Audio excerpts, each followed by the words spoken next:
Welcome to MedNews Week, connecting medicine globally. You're watching Medical Spotlight, where emerging voices in medicine are brought forward to advance patient care worldwide. Presented on OncoDaily TV.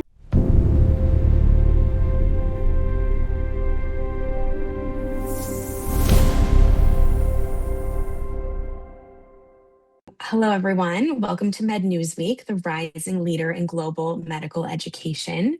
You're watching Medical Spotlight, where we highlight the inspiring stories and pioneering research innovations of medicine's rising stars and global leaders. I'm Hannah Levy. And I'm Adina Moushi.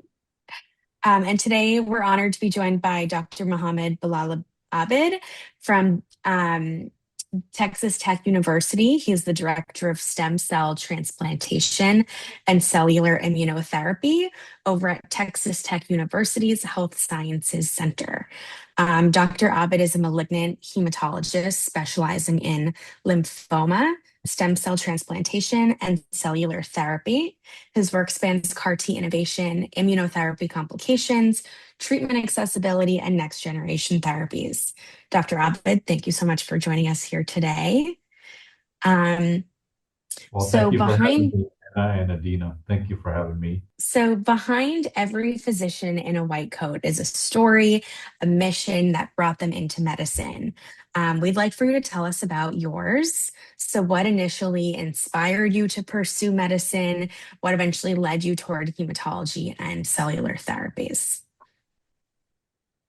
Sure. So my sort of early interest in hematology oncology space was inspired by a mentor. So I joined medical school, and then I was in Pakistan, and the medical school had an early clinical contact curriculum called problem-based curriculum. It's a small medical school in the coastal city of Karachi. So we had early clinical contact in as early as first week of secondary. So I bumped into a man who was rounding in a certain way, who had a certain bedside demeanor, who actually knew every detail of the cancer that he was treating, and that inspired me to pursue oncology. So it was basically early clinical contact with a medical oncologist who inspired me, and that individual, that person, became my career mentor. Now that's about over 20 years out. He's in his 60s and I'm in my 40s, and we still stay connected strongly. We speak to each other frequently, and that's also paved the way for kind of giving me a real insight of how important mentorship is, right from the first year of my medical school. Well, that's a great segue, actually, to hear about how you were mentored, because we, are interested in your mentorship styles as you pay it forward. So you've served in major mentorship and leadership roles throughout your career. So in your words, what does effective mentorship look like to you? Maybe based on mentors you've had and then positions where you've been a mentor to others. How are you helping train the next generation of physicians today? So during the early part of my career, I was fortunate to be mentored by some excellent individuals. Not just that they were scientifically sound, they were experts in their field. They were also committed in terms of generosity of their time towards the mentee and helping the mentee understand what the goals are of academic oncology. And so when I did a few fellowships after residency, I trained at four major institutions across three continents, and I did basic science lab work designing CAR T cells. So I had mentors from basic science and translational research, laboratory mentors. I had clinical mentors. I had translational mentors, and I had bosses. And in one of my faculty roles in the Midwest at the Medical College of Wisconsin, Milwaukee, I was sandwiched between two divisions, slightly more with hematology, oncology, cell therapy, and slightly less with transplant infectious disease. So I actually had two bosses to report to. So during the course of my career, I've had a chance to work in distinctive cultures, distinctive sort of healthcare environments.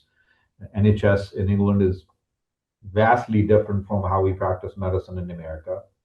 Singapore has a very efficient healthcare infrastructure than the rest of the world, pretty much.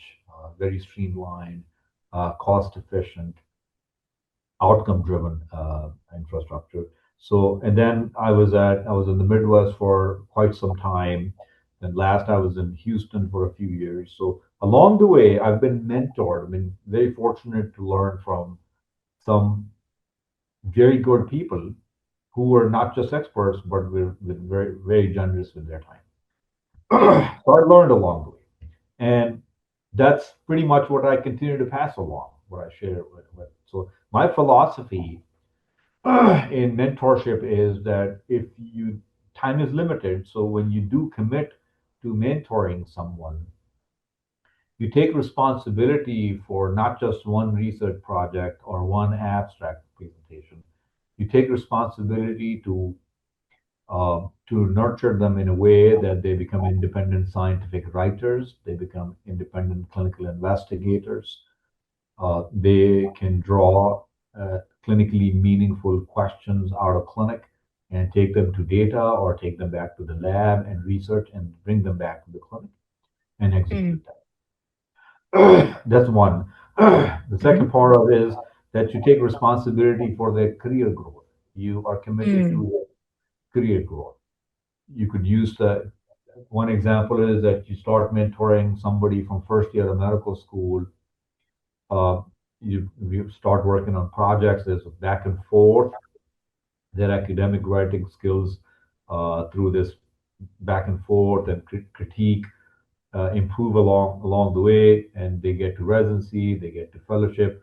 You continue to mentor them, continue to help them with decision making in residency program choices, the problems that they may encounter during the course of training, during residency and fellowship, endorse them for residency and fellowship applications and job applications, pick up phone calls, talk to people for them. So basically, an all-rounded advocate for your mentee until they are completely independent and they can Excellent. self-sustain. I think that's something that my philosophy of mentorship is. Now, Hannah, that was a long answer. I'm sorry about that. That's okay. We want to hear your full perspective, and we're glad, there's so many different parts of mentorship that are important to you. So, you alluded to your training having been across so many different places: Pakistan, Singapore, the UK, now the US.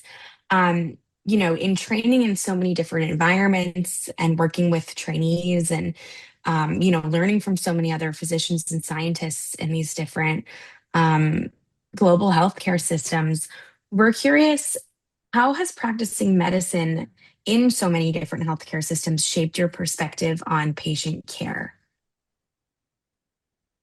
It's a great question. So, Hannah, the bottom line is patient centricity, Mm, and that trickles along all levels.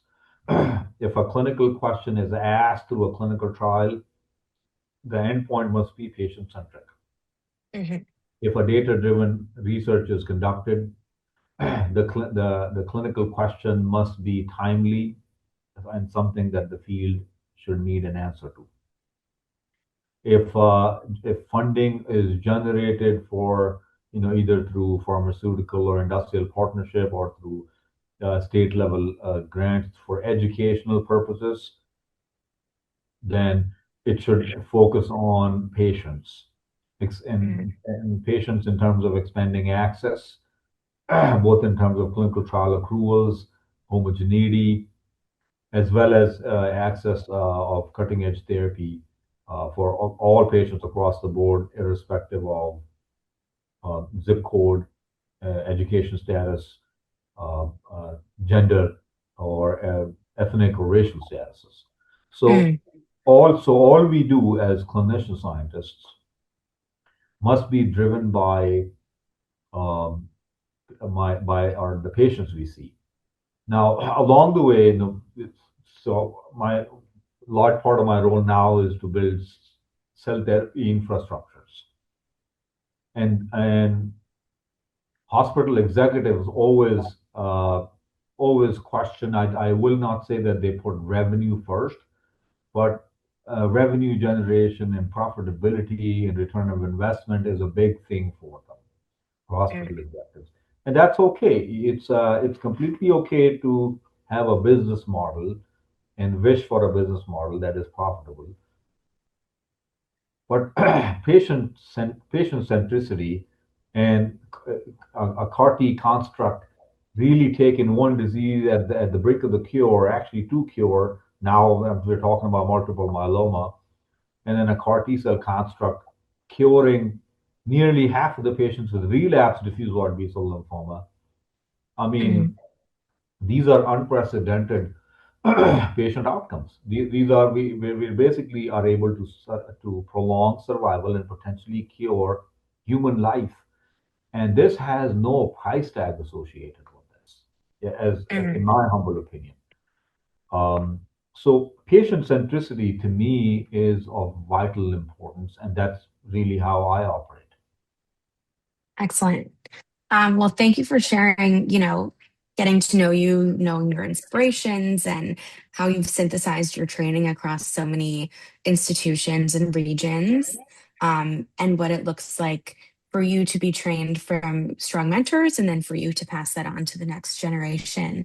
I'd love to now introduce my co-host Adina to discuss more of your, scientific expertise, CAR T innovation, immunotherapy complications, et cetera, and how you're shaping that body of work today. So, Adina, over to you. Thank you, Hannah. And Dr. Abid, thank you again for sharing your journey and perspective with us today. Your work continues to shape important advances in stem cell transplantation and cellular therapy, particularly in the evolving field of CAR T therapy. I would love to shift our discussion towards the current landscape and the future direction of CAR T. Could you please walk us through the current landscape of CAR T therapy in aggressive B cell lymphoma and where things stand today in the field? Sure. So, see, we have the scholar one day. So we have to go back to 2017 to kind of understand the how CAR T cell therapy landscape has evolved and how that has changed outcomes.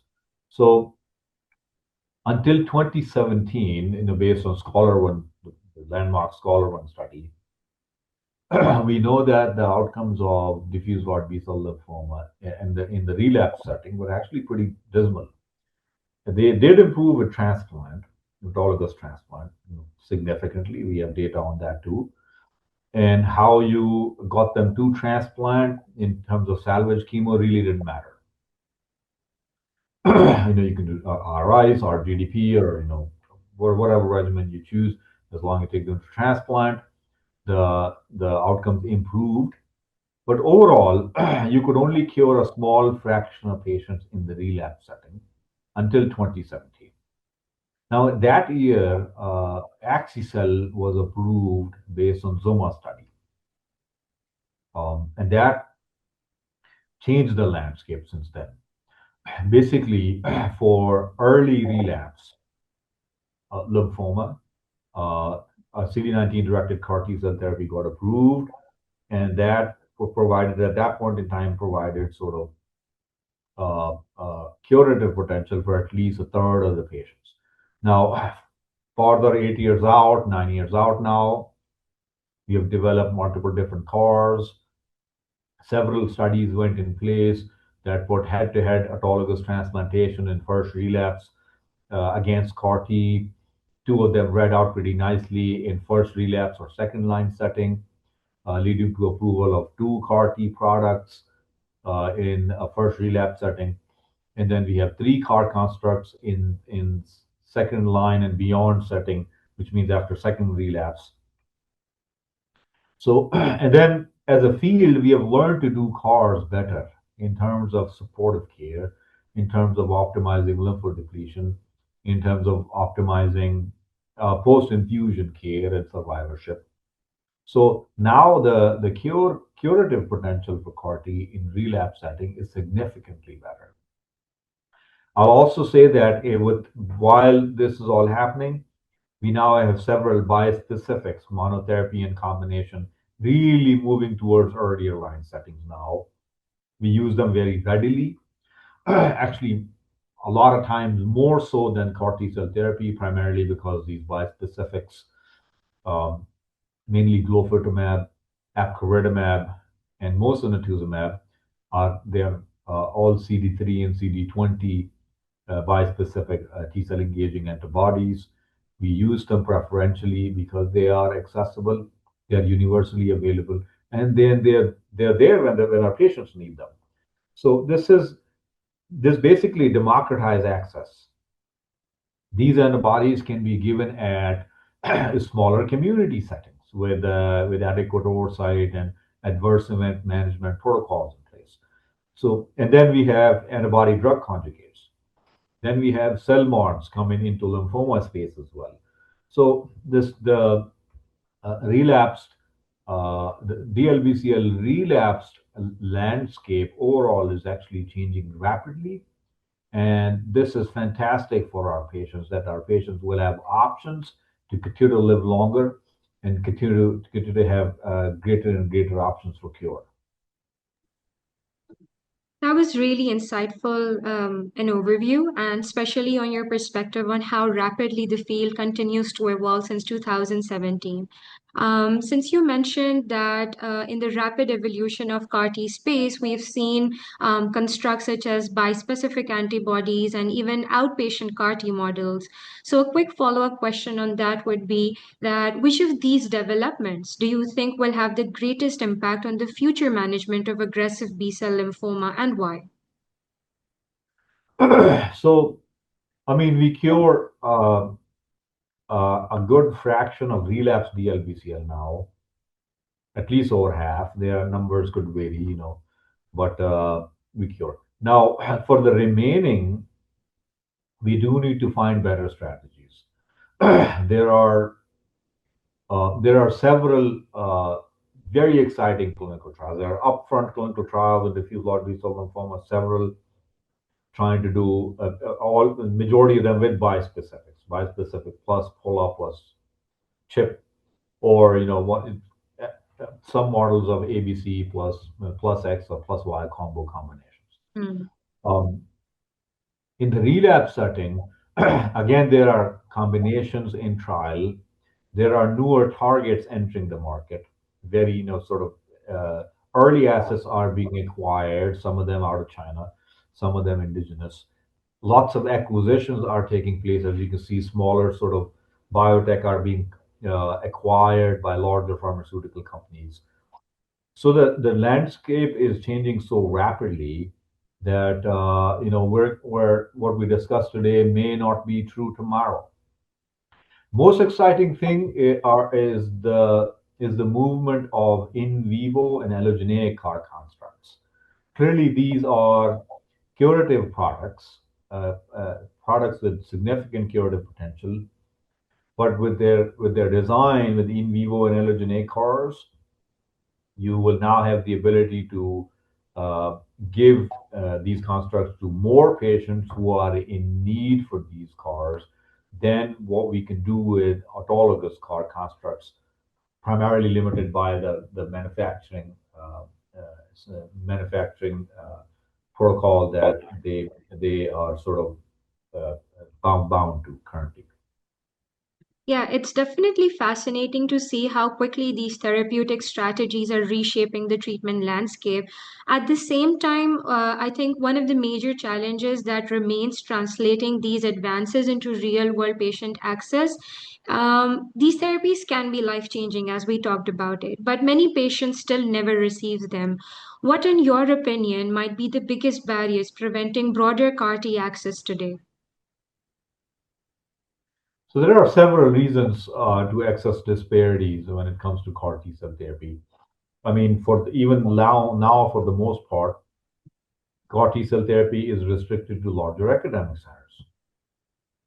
And we know that over 80% of American patients with cancers receive their care at community practices. So that's a big disparity, right? Almost right there. We have generated data about this. Registry data has been published, from Europe, Descartes registry in German, in French, and even in CIBMTR. So we know the structural causes of disparity. Um, there's sort of disparities associated with distance, disparities, lack of access associated with um, not being able to access that at community practices just yet. uh, Disparities associated with reimbursement models, payers mix, disparities associated with sort of the financial burden that it comes along with. I will tell you that there are some the industrial, academic, and community partnership is actually getting a lot better now. There are some cell therapy third-party programs run across the nation who are helping build cell therapy infrastructures across the nation at community practices, larger community practices, which is great in curbing access. So as long as the three partners continue to work with each other, three stakeholders, along with legislative involvement, lawmakers' involvement, then we will be able to overcome these disparities.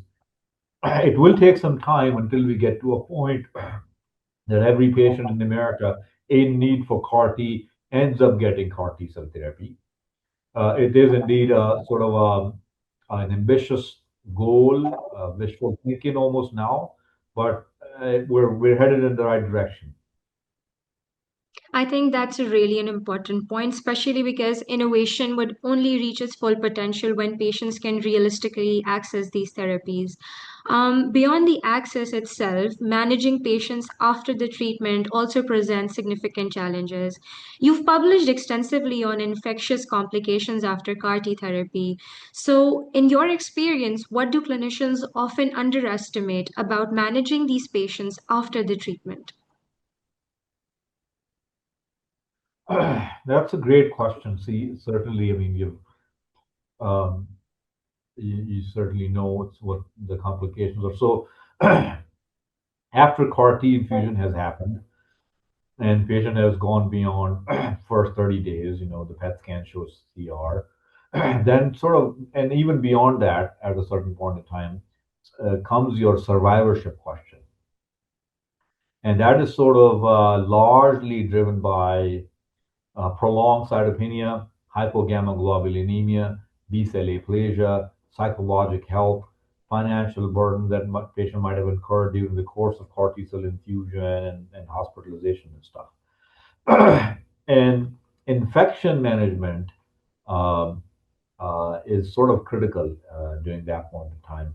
In order to be able to keep CAR T recipients away from hospitals, beyond the first 30 days, let's say, it is important to protocolize infection prevention strategies, antimicrobial prophylaxis, a strong, stringent adherence to vaccination protocols, uh, folks who have had delayed uh, uh, immune reconstitution, considering some novel platforms of protecting the immune system, such as uh, pre-exposure monoclonal antibodies against common community respiratory viruses.